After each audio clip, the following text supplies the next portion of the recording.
Thank you so much, Rachel. And I hope everybody is able to hear me clearly. And the presentation is coming live and clear. Thank you so much for the kind invitation to present at the Specialty Producers Conference at South Dakota. I would have personally loved to be there.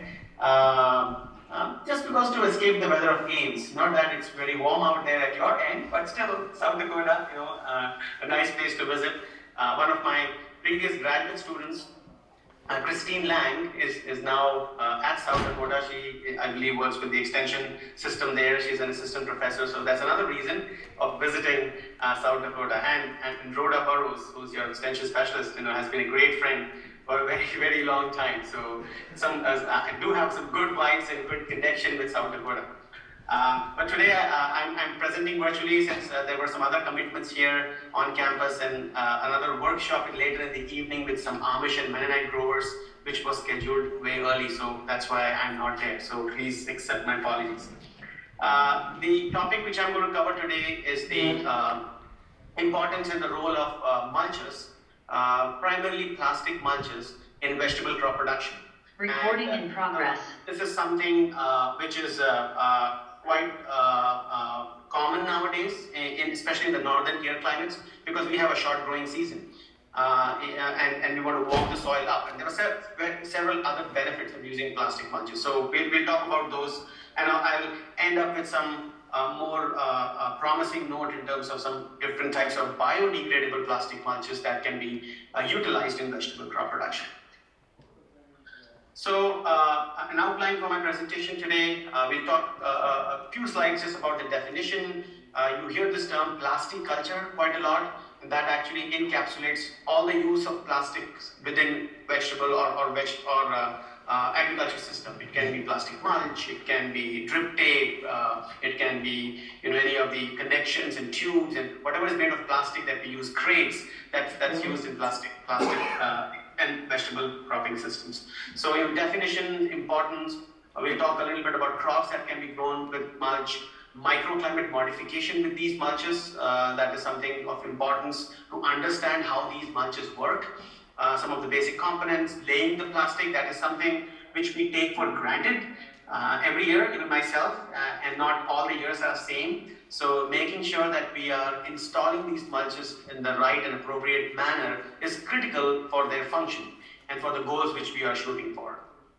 Irrigation, fertigation, removal and disposal of used plastic. How do we do that? Because that's also an onerous task at the end of the growing season when all the harvest is over. It's becoming cold, wet, and now we have to go out and pull this plastic mulch from an acre plot. And it needs a lot of work, a lot of labor. Students have gone back to school, so sometimes you are left behind by yourself and maybe one more person. So how can we mechanize that? How can we make it easy to pull this plastic after its use during a growing season? And finally, I'll talk a little bit about biodegradable plastic mulches. This is a research which is ongoing in my lab, evaluating different products so that we can, at the end of the growing season, simply go and till the plastic mulch under. We don't have to pull it out.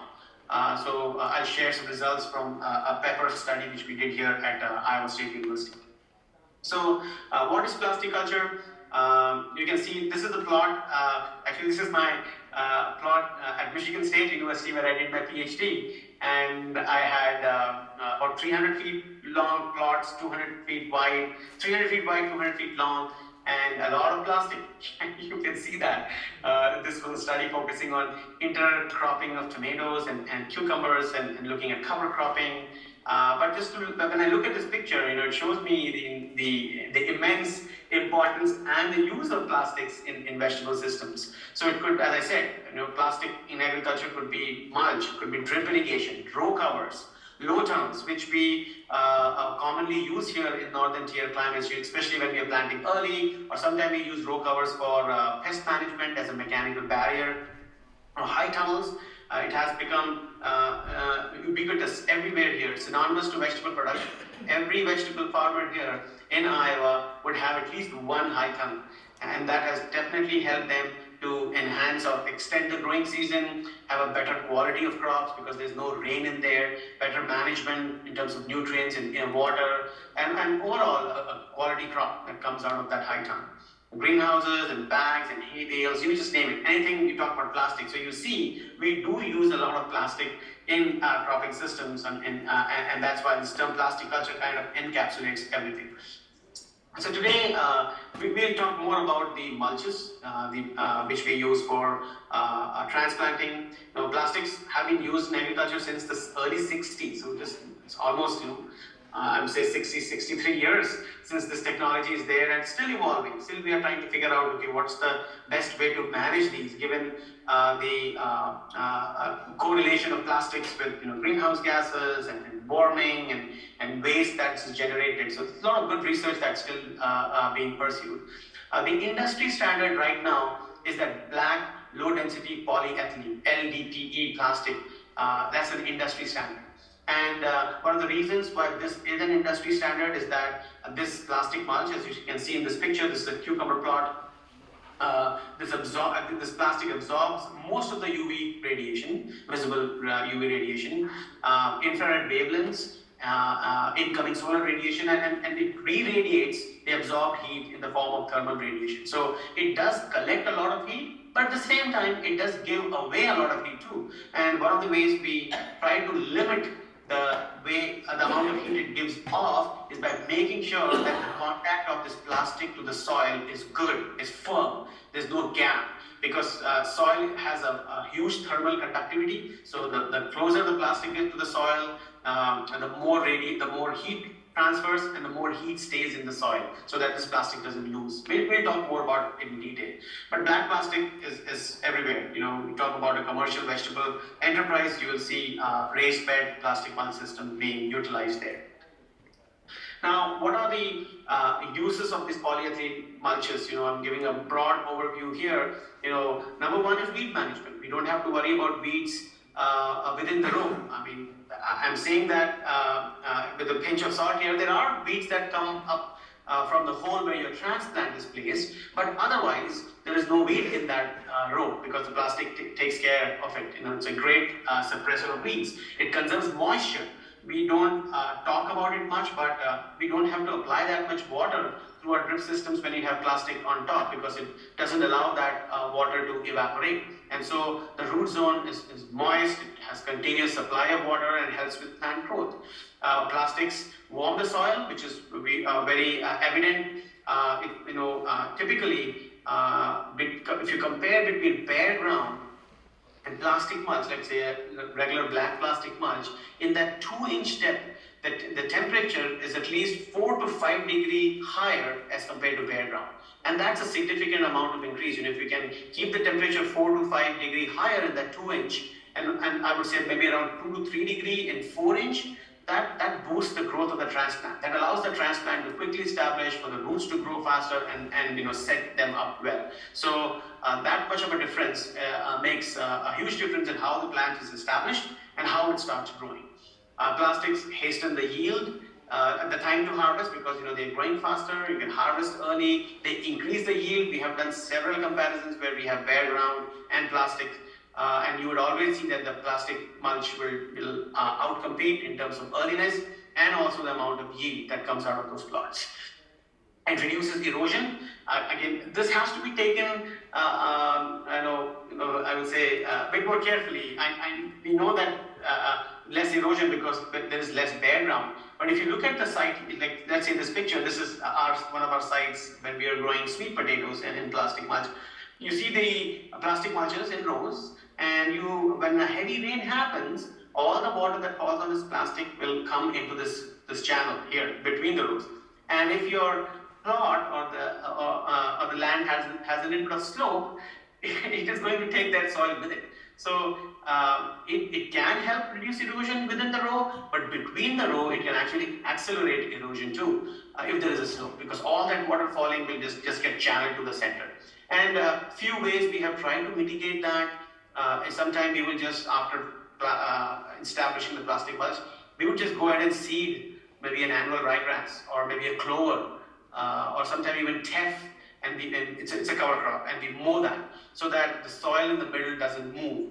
I've had good success with a combination of annual ryegrass and red clover, and the low-lying, and we keep it moored so that the soil in the middle doesn't move, especially in places where there is a slope. So there are ways you can mitigate that issue. Increases crop quality, absolutely. The more efficient use of water and fertilizer, because we are applying fertilizer through drip irrigation. Now, drip, number one, it conserves water, but it also helps to get the fertilizer into the root zone to where the plants need it. And we have to be careful that we don't run the drip for a very long time either, because the more time the drip runs, the more that fertilizer is pushed further below the root zone. And if, let's say, for peppers, if the average rooting depth is anywhere between 12 to 15 inches, if you keep the drip running for a very long time, you are pushing that nutrient further down, and then the plants are not getting it. So, and you're wasting it actually, the fertilizer and the water. Reducing soil compaction, especially within the row. The soil, when that plastic mulch layer goes through, it piles the soil in the center, levels it up, so it's a nice tilt out there, which helps the plants' roots to establish and grow firmly and start exploring for nutrients and water.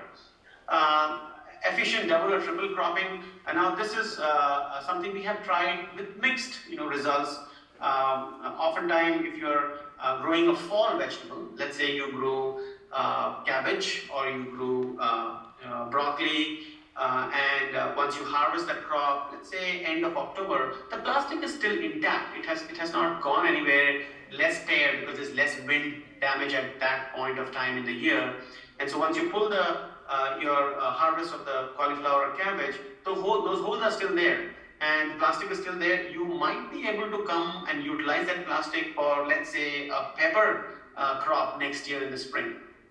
Because most of the time in a broccoli or cabbage, you might put double rows. Peppers are the same, double rows. So it lends well to that system. And it helps with crop rotation, because now you have a brassica crop that a pepper crop that follows a brassica crop, so two different families. So there are certain times when we can, but if the winter is harsh, if the wind catches hold of the plastic and it starts fluttering and just completely comes off, sometimes it's difficult. You can't reuse it. You have to take it out. So if the plastic is installed in the spring, less chances of it to go all 1 year round. But if the plastic is installed in the fall, yes, there is good possibility that you can reuse it in the spring.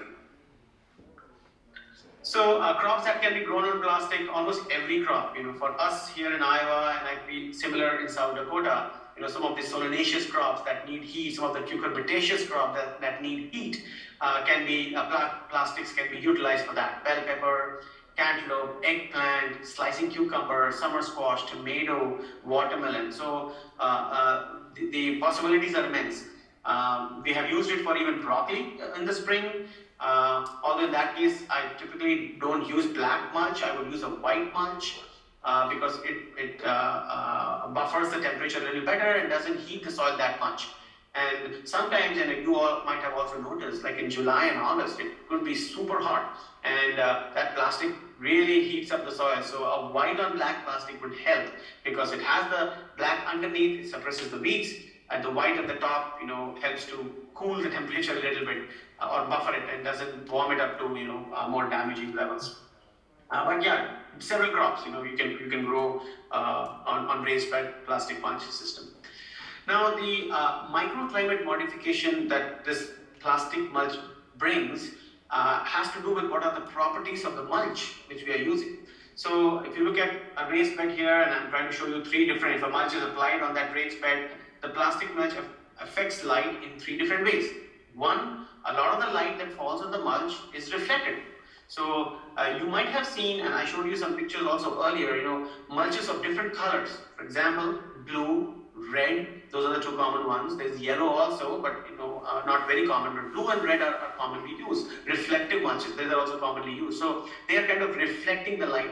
And so the idea behind there is that this light that is being reflected is in a wavelength, in the case of blue and red, is in a wavelength where photosynthesis is optimized. So you might get better photosynthesis, better crop performance, and maybe higher yield in those systems. So that's why that use of those colored plastic mulches are there. So that's the light reflection concept. A lot of the light that falls on the plastic is absorbed too. Not everything is reflected. A lot of light is absorbed. And in some cases, a lot of light is transmitted. In the case of clear plastic, almost the entire amount of light is transmitted into the soil. So those are the three properties of light which this plastic mulch would alter: reflection, absorption, and transmission. Now let's see how that works. So if you look at this here, transmits 85% to 95% of solar radiation, highest soil temperature. So this will be the clear plastic, because it's allowing almost 95% of the solar radiation to go in, and the highest soil temperature. The next one is the black plastic mulch. It absorbs most of the solar radiation, and that's why we see elevated temperatures underneath, and transmit to the soil. It is high in soil temperature, but not highest. Clear would be the highest. And the last one on the spectrum here is the aluminum plastic. Some growers prefer using this especially to manage insect pests such as thrips, and sometimes aphids, because they don't like the reflectance that is coming out of this plastic mulch, and they might avoid that particular site. But aluminum plastic reflects most of the solar radiations, and the soil is, the lowest in terms of temperature if you compare between these three. So those are cooler soils under aluminum plastic system. So if you look at the weed control attributes between these three, if you compare these three spectrums, clear plastic, there will be an abundance of weeds in there because the light is passing through, there's temperature, the weeds will go gangbusters in there. Black plastic mulch does an excellent job controlling weeds, and many of you might have used black plastic mulch or are using plastic mulch, and you have experiencing it. When it comes to the reflective mulches, the weed control is variable. Now you do sometimes see weeds growing under those, and the same is true sometimes with even the red and the blue. There will be some weeds that are growing in there that might not completely get killed under that system. Black is the one that works the best. And clear plastic, as I said, a lot of weed problems. So if you look at the classification of these mulches, we divide them into conventional mulches, which is that black plastic mulch, the one we commonly use in our cropping system. Highly reflective ones, those are the silver ones. There are certain mulches that are photoselective, which means they allow certain wavelengths of light to go in. And the research, a lot of research on this happened in the 80s and 90s. But if you look at the commercial use of the photoselective mulches, there are not much out there, primarily because of the cost, and also because the results were mixed of what wavelength would be preferred through the plastic. That will stimulate plant growth, root growth, and ultimately affect yield. So not much out there when it comes to photoselective commercial availability. And then there are biodegradable and photodegradable. Those are gaining some traction. Photodegradable maybe not as much, and as the name suggests, these plastic mulches will disintegrate in the presence of light. So the goal here is the plastic will be there for, let's say, 3-4 months when the crop is in the ground, and then light will disintegrate the plastic. Although some of the challenges there, one, sometimes the disintegration happens quicker than what we think, and two is these plastic do not disintegrate in the areas where the plastic mulch is buried on the edges under the soil, because there is no light that hits that plastic. So you might still find bits and pieces floating around just because the light didn't hit it.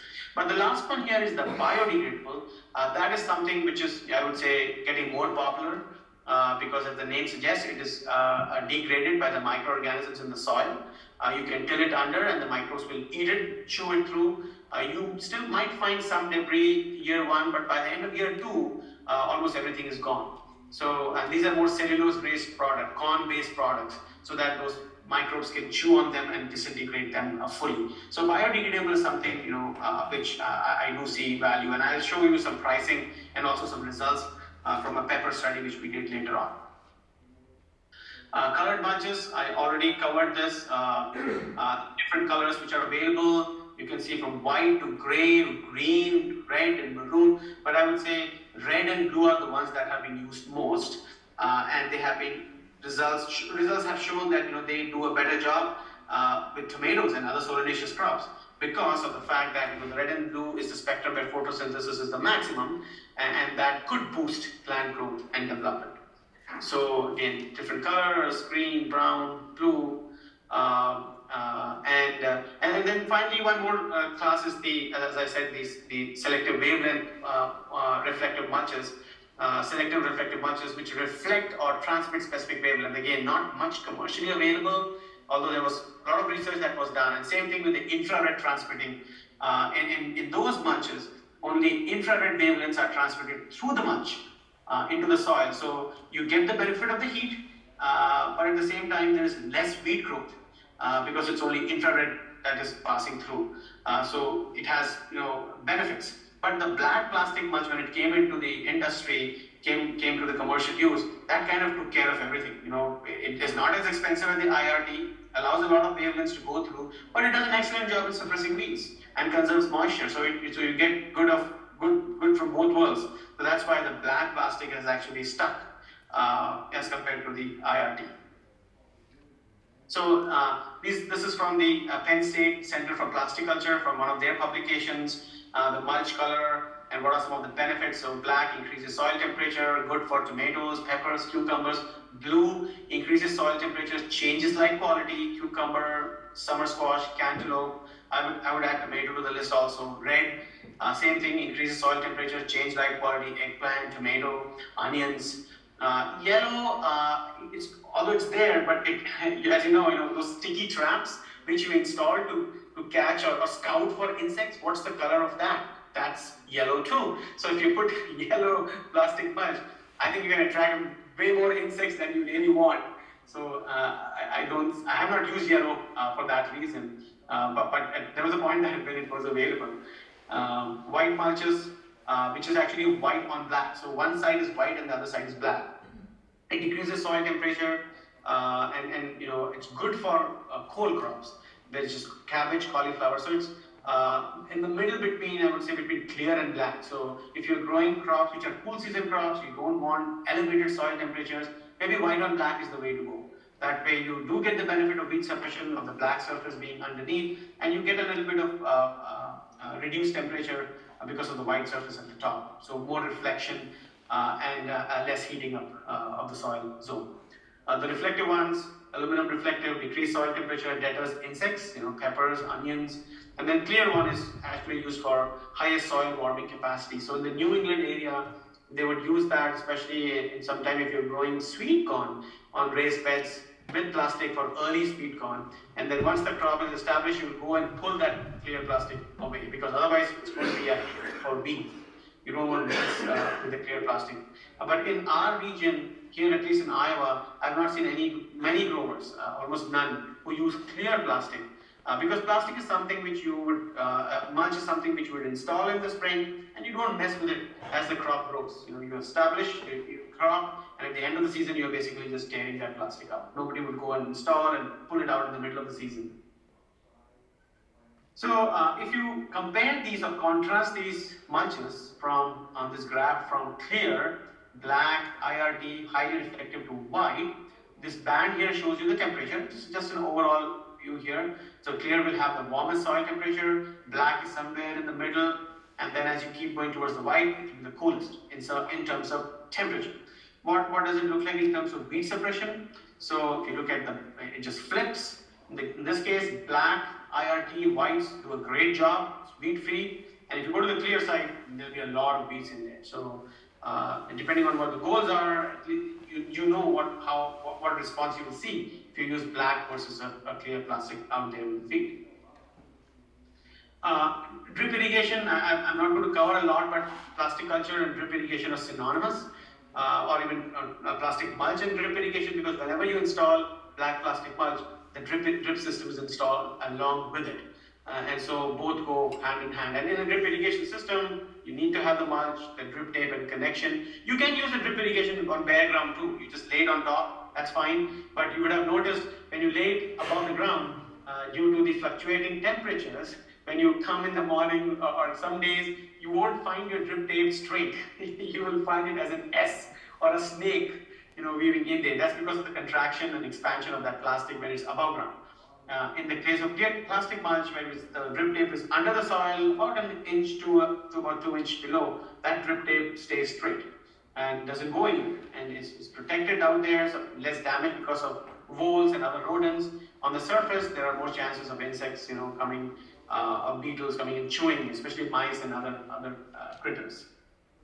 So drip tape, pipes, mulch layer, pump, filter, pressure regulator, injector, that go all hand in handy with that plastic culture fertigation type of system.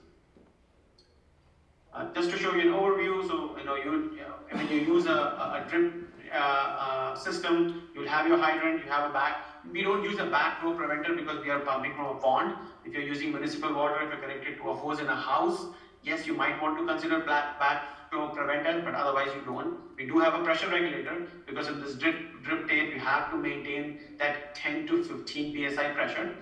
We use a filter because we are using a pond to pump the water, and we have a screen filter. There are two types of filters, screen filter and disc filter. We use the disc filter. The screen one doesn't do that of a great job to keep the sand and the algae and other particles away. And of course, the header pipe and the drip lines run into. So a typical setup of drip irrigation system with plastic. So I want to just quickly spend a few minutes here on the importance of laying of plastic mulch.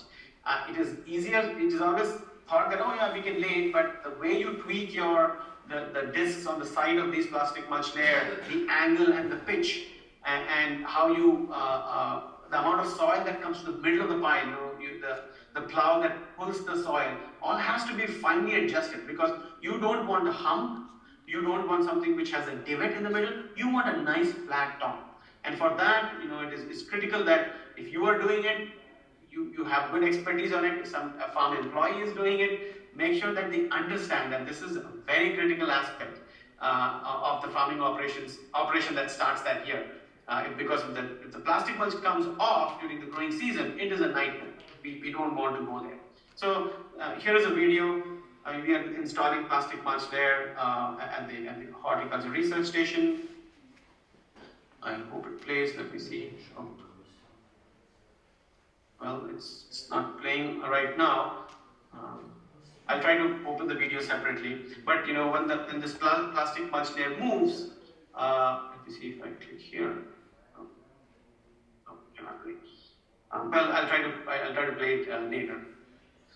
So once the plastic mulch layer has been installed, this is what we want.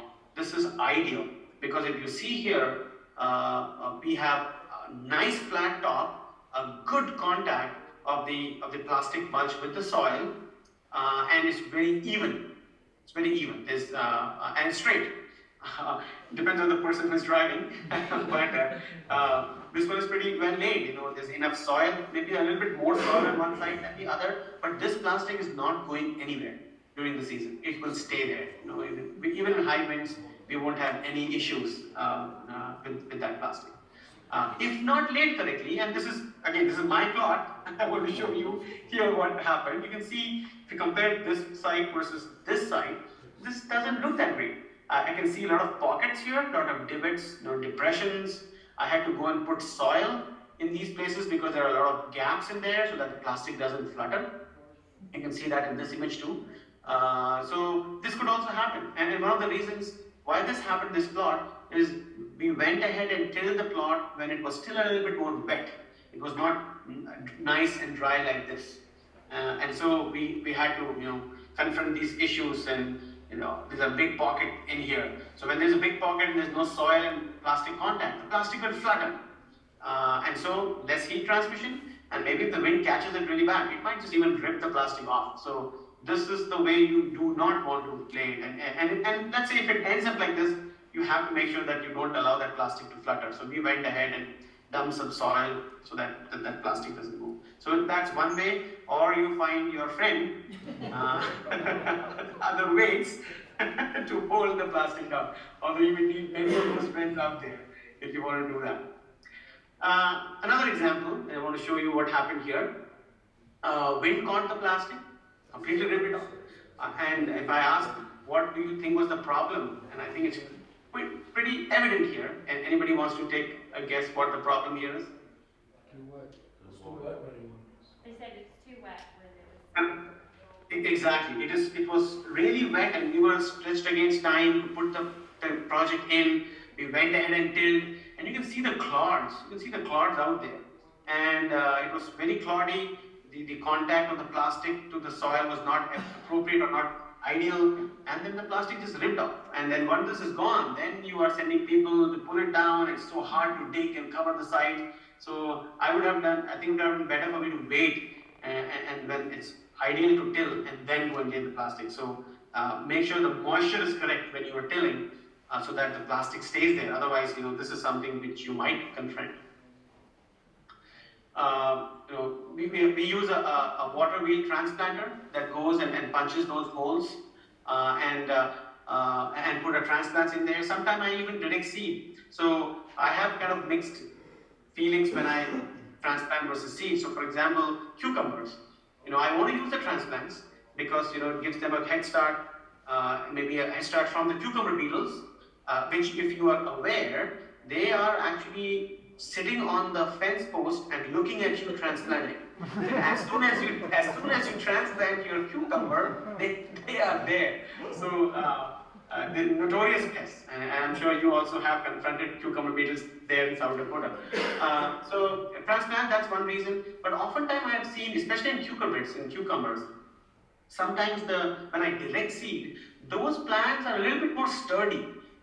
And because of the stem, sturdier stem, because they wave around as they emerge from the soil, whereas the transplanted ones are a little bit more flimsy and can easily snap. Sometimes they even touch the sides of the plastic and they get cinched. And sometimes, they gall forms, it doesn't grow and just stalls their growth. So you can use both transplants and seeds. I'm more likely going towards seeds when it comes to cucumber. So if I'm able to get in there on time, if I'm getting late, then I would preferably use transplants.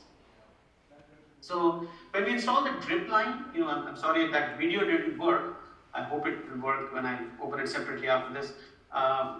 When the plastic is laid and the drip line is laid, we actually try to make sure that we keep the drip at least 2 inches under the soil.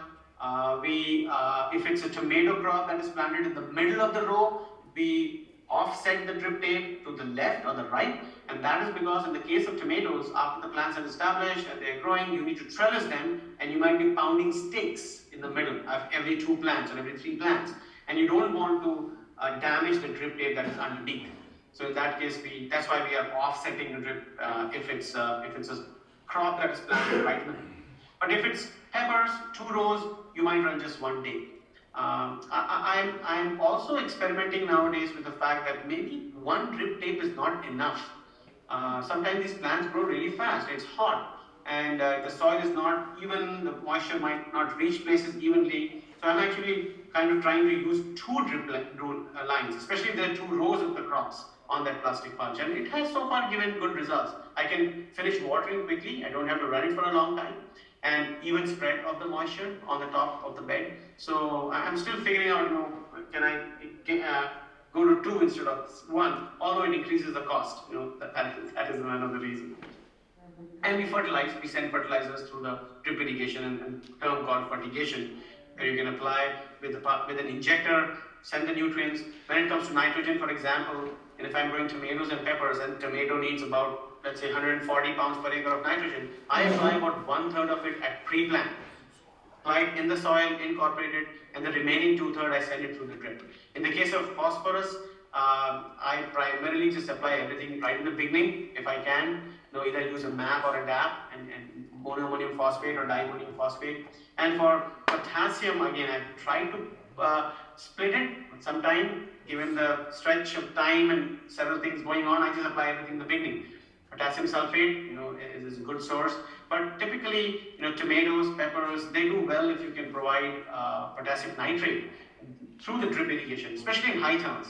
I use potassium nitrate and calcium nitrate. I kind of use alter between those 2 once a week so that they get the calcium and the potassium as the plants are growing. Tomatoes love potassium, peppers love potassium, they want that. So again, 1 versus 2 drip lines. So what are some of the drawbacks? Let's quickly hit on that. There is definitely removal and disposal at the end of the growing season, which is not a very happy event that happens. Wet, cold, it takes time. Labor cost, because you need to have people help you to pull that plastic up. And if you look at this literature, there's a lot of waste that is generated because of plastic mulch. In 2004, this is almost 20-year-old data, 130,000 tons were generated in US alone. So a lot of this plastic goes into the landfill. And sometimes, I don't know how it is in South Dakota, if you have to pay a fee to put that in the landfill, but it is something which around that we don't want to go to generate a lot of plastic in our production systems. So there's research happening. We're looking at new technologies, practices, and new materials, and that's where the biodegradable mulch comes handy. The new practices, can you double use your black plastic mulch so you don't have to create too much waste? That's another way to look at it. So double cropping, as I mentioned. Penn State at some point used that plastic mulch to burn and create fuels, like fuel pellets, and they call it plasto fuel. I don't know if that's still ongoing, but I did see that in action in 2010 when I visited the research station there. Baling, use of hay balers to bale mulch, just to collect it and condense it, and not just let it flutter and make a big pile places, so it can be condensed. And just to show you what a field at the end of the season would look like. In this case, this was the tomato plot. We have pulled all the tomatoes out, we pulled all the stakes out, still some debris, some plants are left, and we have to pull all of this, and then pull this plastic out. So it is a big task, it is not easy. So we have used a couple of different approaches. So this is a mulch lifter, which goes back on the 3-point hitch. And you can see there are blades underneath on the sides, which cuts the plastic on the side. There is this blade in the center, a coulter in the center that is cutting it from the middle. So what it does, it eases the way we can pull the plastic. So still somebody has to go in and pull the plastic out. Noel's Midwest Produce Supply, this is an Amish-based, Mennonite-based company in Charles City, Iowa. They're also in Pennsylvania.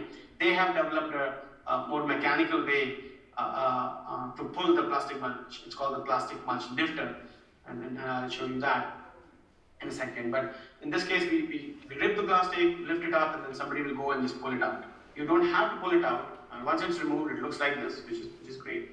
But let me share this video with you. Rachel, can everybody see the YouTube video here? Yes. Okay, perfect. So this is a video from my lab. This is Brandon Carpenter. He was my grad student. We take you in the field and show you operation. I'm going to talk about a little bit of the features on it and how we operate it. So this is the plastic mulch lifter. It's kind of a reel, hydraulic motor with a reel. The inside comes off. And then there's a cone. I'll take this off real quick. And there's a cone. Then it hooks the plastic here. And this wraps up. And that cone allows it to slide off easily when you're done. When you're done putting the plastic. It's about $1,200. Might have gone up. The price might have gone up. This was 2 or 3 years back. But you can see we can roll the plastic easily. I mean, labor is less. Put inside the high tunnel and outside too. Kind of not even sure what you call this, slide that allows you to even the reel out so it's not all piling up in one area on the puller here. And this is operated by the person standing on the platform. The person standing on the platform also has a control here, a hydraulic control, so they can control the speed. And if the tractor's going faster or slower, they can slide this to go a little faster, pull it down and go a little slower. It just hooks to the ports on the back of the hydraulic ports on the back of the tractor. And it's a lot easier if you have a tractor that you can lock the hydraulics in on. If you can't, it becomes a little more difficult to. The driver has to hold the handle, or you have to get a bungee cord. So, really, I'll show you here. You have to have a pretty decent fluff on the soil for the plastic to come out. So we still have to run through with our rain flow undercutter that cuts under the sides of the plastic and rips it up the middle. That allows the soil to fall out of the plastic when you're pulling it up. It also allows the plants to come out a little easier. And then, so you kind of then after you pull the weeks of the fall, it move ahead. So you kind of get the gist of how you can remove the plastic mechanically, because it's a challenge otherwise to remove plastic from the large entire field. So let's talk about bio and photodegradable plastic mulches. I'll primarily focus on the biodegradable because the photos we didn't have much of a good luck using them in our systems.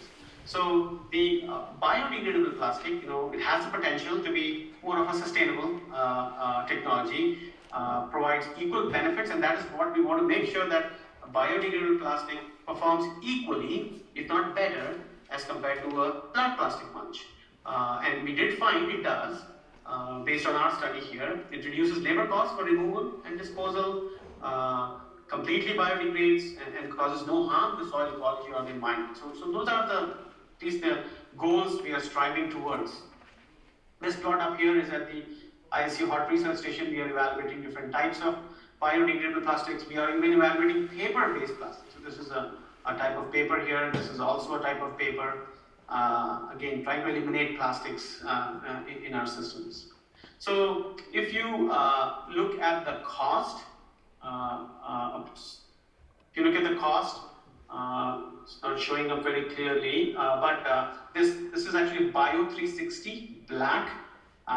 That's a biodegradable plastic mulch. It costs about $175, 0.6 mil, 4 feet wide and 4,000 feet long. So just so that we are comparing apples to apples and not different sizes, I at least that's why I put the size here. This is a white on black. It's called Bio 360 again. It costs almost double than just the black. It's $335, 0.6 mil.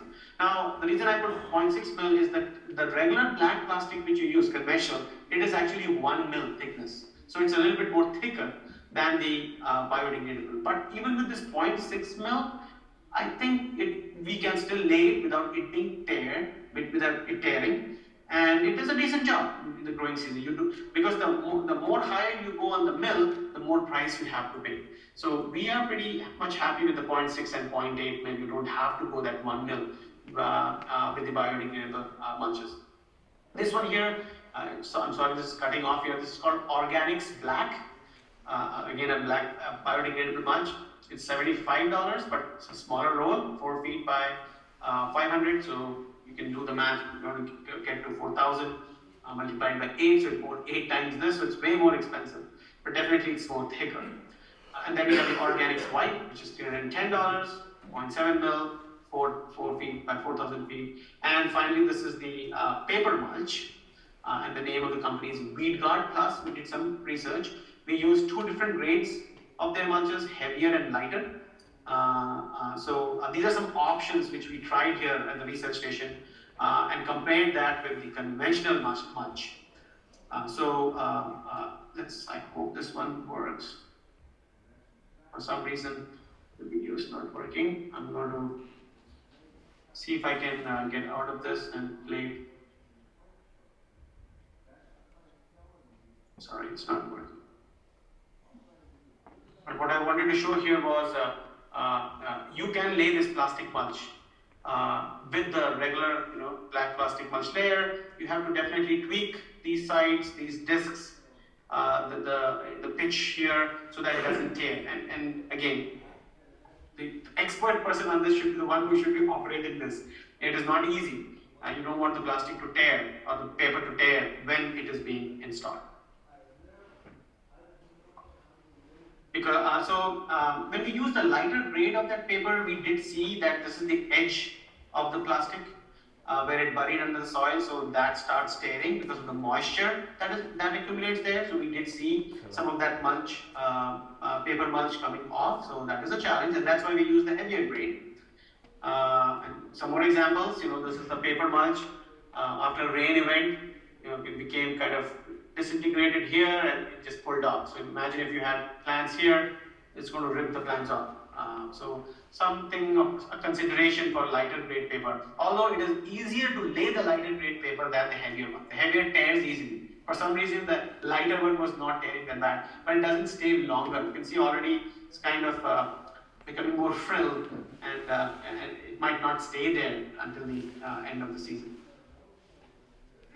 I'll show you some comparative examples here. This is the Bio 360 biodegradable mulch, peppers, double row, doing an excellent job when it comes to weed control. There are weeds coming from the holes where the transplants were, but nothing in the middle.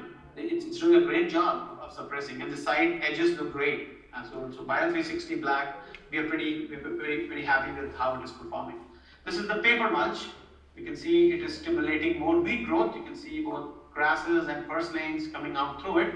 So in terms of weeds, and it all goes back to the principle I showed you about reflection and absorption, transmittance. This one is allowing more transmittance of light, which is allowing for the weeds to grow in there. Although not much in the middle, but still weeds are being stimulated more in that system. This is Bio 360. Same thing, we do see some weed because we compare Bio 360 white versus Bio 360 black. Black is doing a better job when it comes to weed suppression. Then we have the conventional white and black. We do have weeds in the middle, in the holes where the plants were. Of course, those can be pulled off, have to be pulled off, but nothing happening, anywhere in the middle. Doing a great job. This is a biodegradable black called Organics black. Again, holding on well. And you do see purslane coming from the holes. This is Organics white.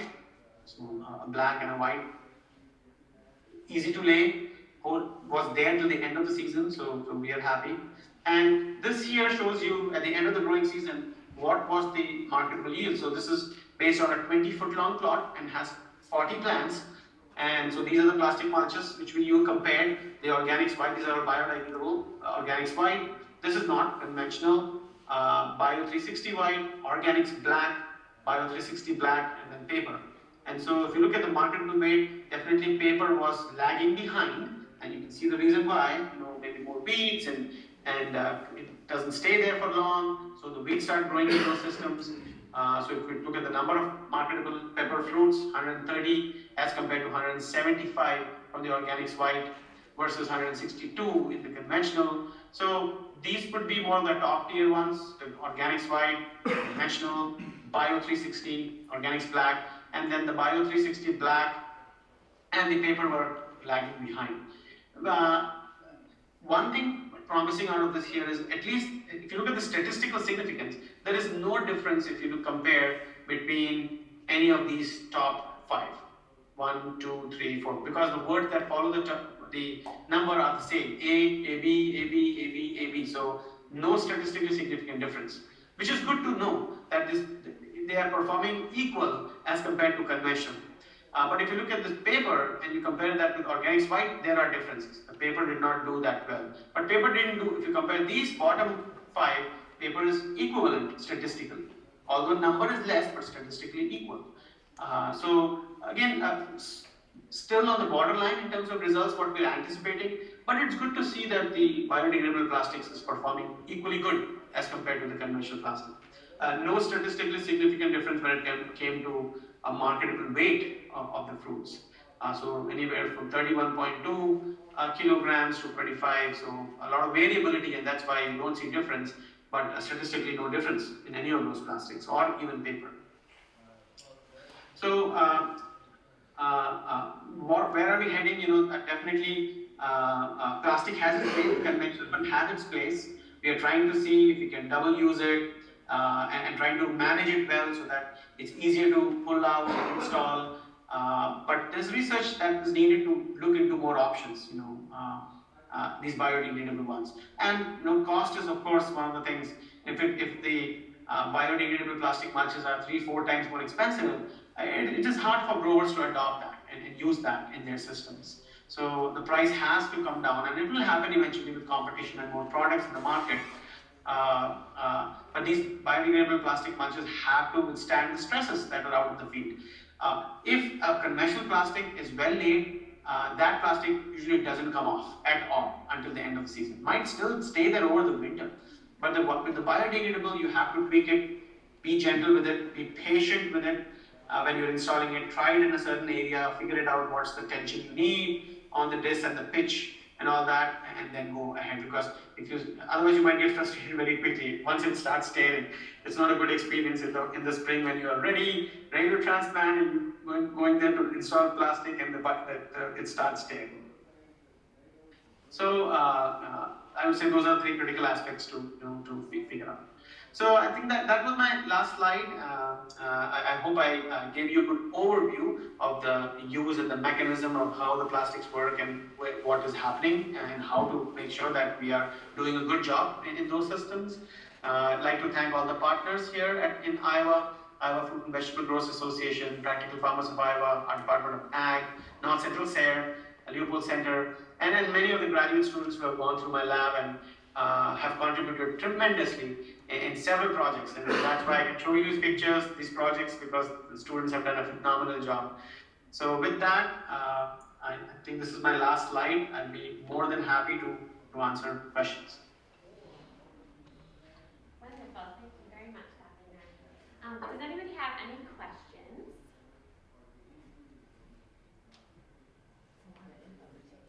Yeah. Well, so I have a question for you. When we compare plastic mulching with mulching of straw, in similar fashions in vegetable production, do we have similar outcomes when it comes to soil temperature and weed control?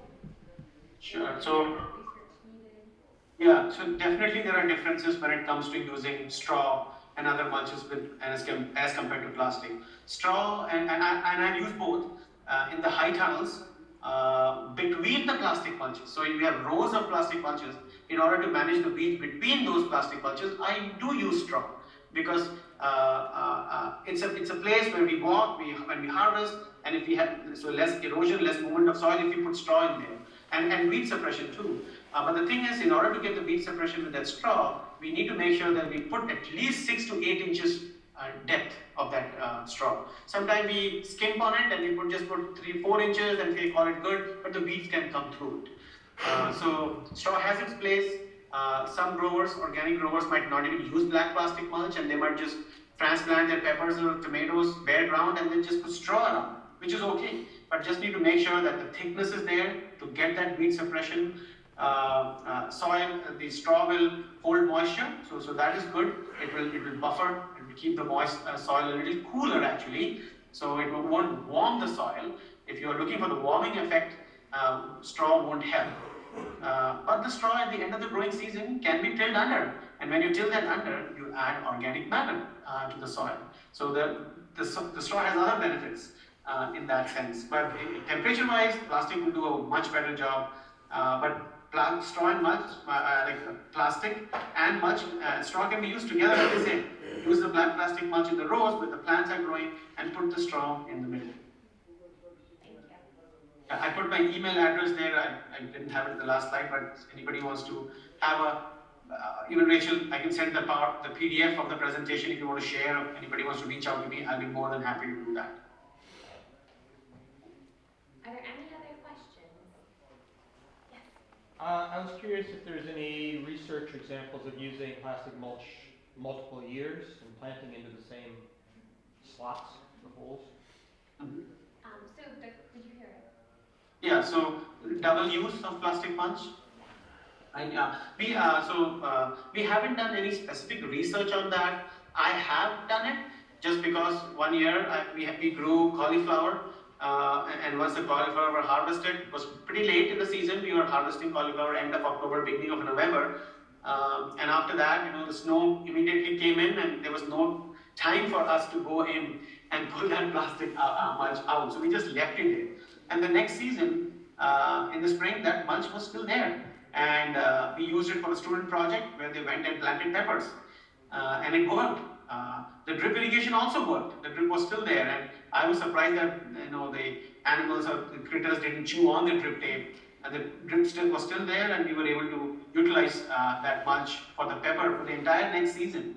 And that is primarily because maybe the mulch was laid well in the fall, and the snow fell immediately, and it just stayed there, and next spring was still like brand new. and reproduce. So we have not done any research comparing that with a newly laid plastic mulch. But if the mulch is laid well, good soil contact, the drip is still intact, I think you will get very comparable results.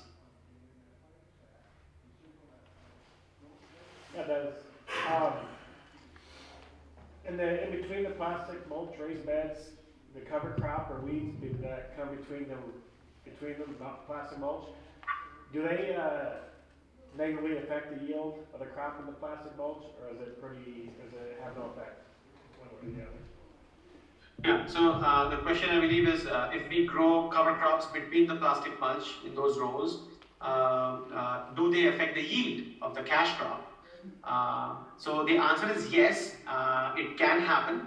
One of the years we had crimson clover on a bare ground. This was a bare ground, not plastic, but rows of peppers, and we hoed in the row, and between the row we planted crimson clover, and the growth of the crimson clover was pretty substantial. We mowed it, but it was still very thick growth of crimson clover. And what I noticed was because of that voracious growth of crimson clover, we were hoping it will add nitrogen. It's a legume, but in fact, actually, it was pulling nitrogen out from the within row areas, in the row areas. So the peppers were a little bit smaller in those crimson clover plots, which was not what I was expecting. Another example is we have experimented with this cover crop called TEFF, T-E-F-F, very resilient and drought tolerant cover crop, and we have used it between the rows. And what we have noticed is during the season, and we mow the TEFF, we keep it mowed because it gets about 12 inches, 16 inch high, and it falls. So we keep it mowed. But I noticed, in one of the drought years, the TEFF was in fact in the row, but when I tried to follow the root system of the TEFF, it was going into the plastic mulch bed. So the roots were trying to find moisture, and because the moisture was there in the row where the drip line was, so the TEFF was pulling the moisture out of there. So there are instances where these cover crops can actually, deplete the resources which the plants would get. But if you, don't put a very heavy seeding rate, keep it mowed, provide adequate moisture and fertilizer within the row, I think these cover crops do a good job suppressing the weeds in the middle and reducing erosion. And next year maybe you can flip where the beds were this year and where the cover crop was, you can just move the beds to that side so you get some benefit of the nitrogen which the legume might have fixed the next year.